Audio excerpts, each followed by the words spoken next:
Jadi memang kurang ajar ini apa para negosiator damai sipil ini kurang ajar betul. Mereka tidak menghargai betapa nyawa orang-orang yang berada di wilayah konflik itu berada di ujung tanduk.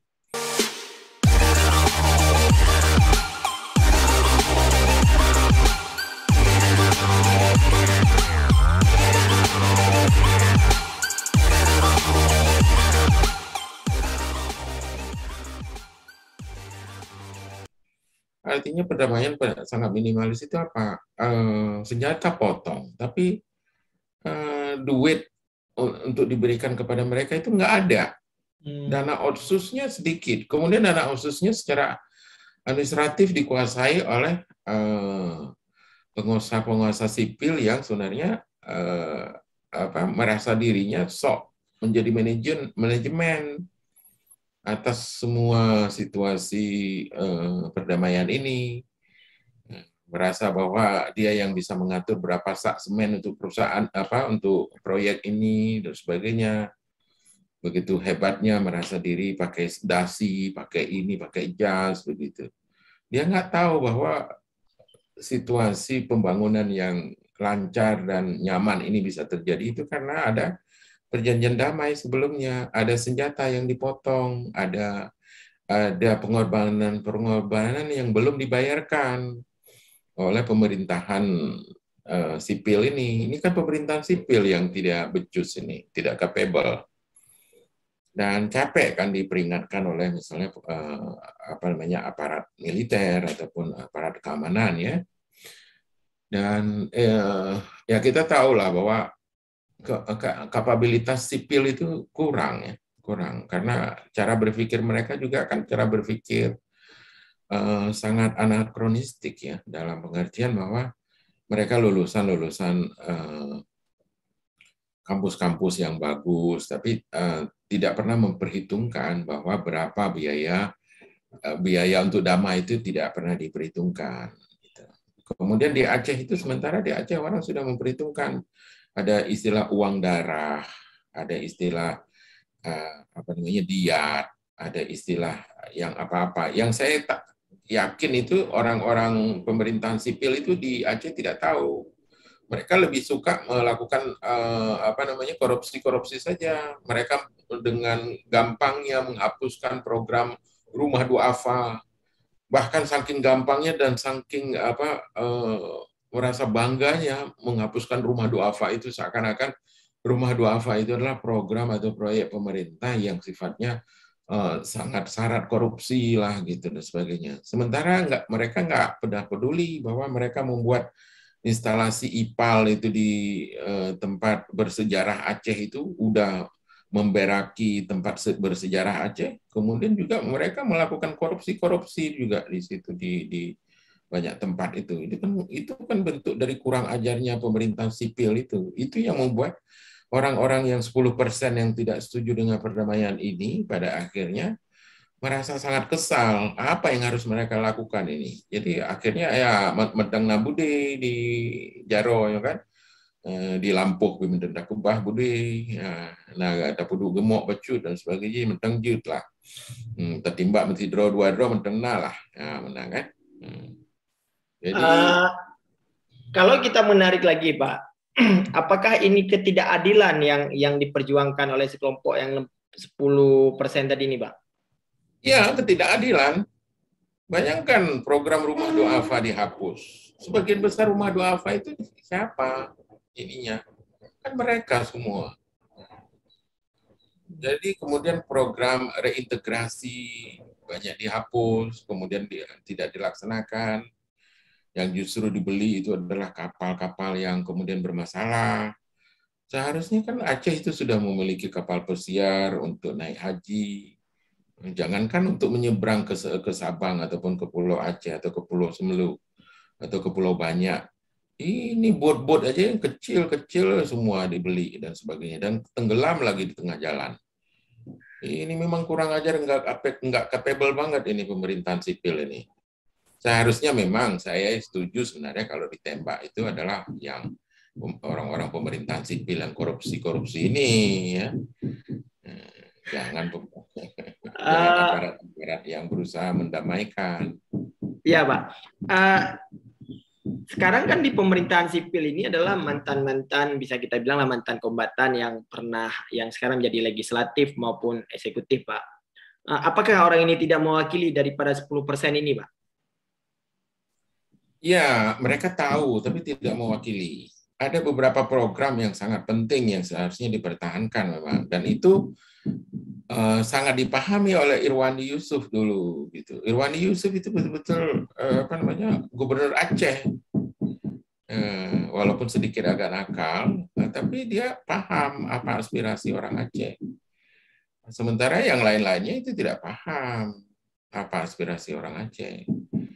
Nah, ini yang perlu sangat disadari bahwa banyak sekali dari ya pejabat-pejabat yang di Aceh itu tidak adil terhadap orang-orang yang ada di bawahnya. Dan ini akan terjadi terus-menerus ini, apalagi senjata masih ada.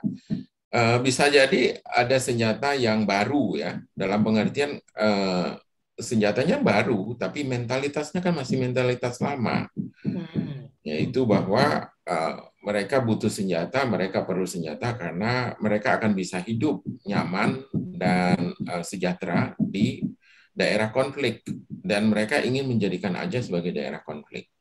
Jadi karena korupsi ya terjadi sangat masif di Aceh sehingga Aceh menjadi provinsi termiskin di dunia Sumatera maksud saya.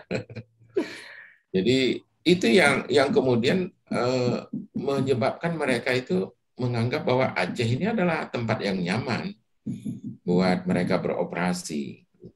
Jadi di tengah-tengah maraknya korupsi, pejabat-pejabat sipil itu memiliki Innova, memiliki mobil, ya, memiliki rumah-rumah yang besar-besar, mereka bisa kawin-mawin yang banyak di sana, dan mereka ya mereka menyumbang juga ya, menyumbang juga ke masjid, ke musola dan sebagainya.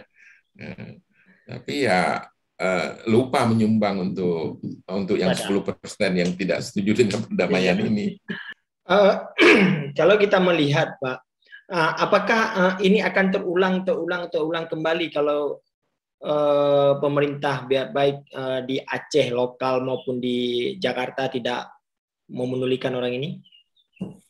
Ya, akan terulang terus, dan itu tidak hanya terjadi di Aceh, di Myanmar juga begitu, di Thailand Selatan juga begitu, di Afrika juga begitu, di Afghanistan juga berkali-kali sudah begitu.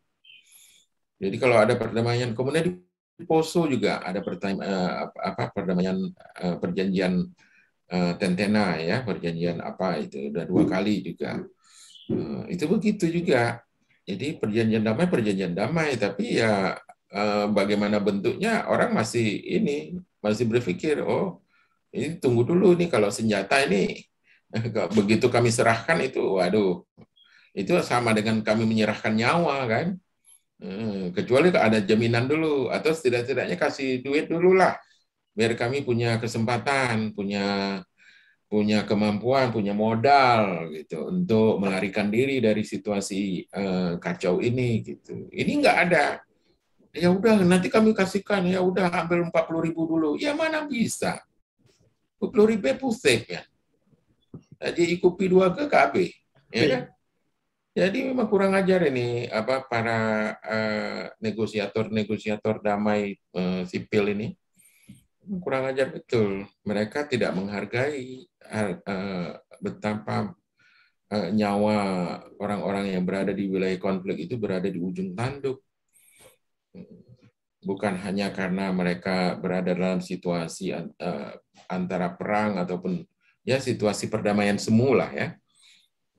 Antara perang dan kelaparan lah begitu. Kalau nggak perang ya kelaparan. Kalau perang mereka lebih agak nyaman sedikit. Minimal 5 peluru itu dapat 5 karung beras lah. Ya kan? Iya. Tapi kalau di masa damai itu belum tentu gitu. Belum tentu mereka bisa meledakkan satu peluru. Nah, begitu seharusnya itu yang diprogramkan oleh pemerintahan sipil yang ada sekarang. Tapi pemerintahan sipil sekarang ini kan pemerintahan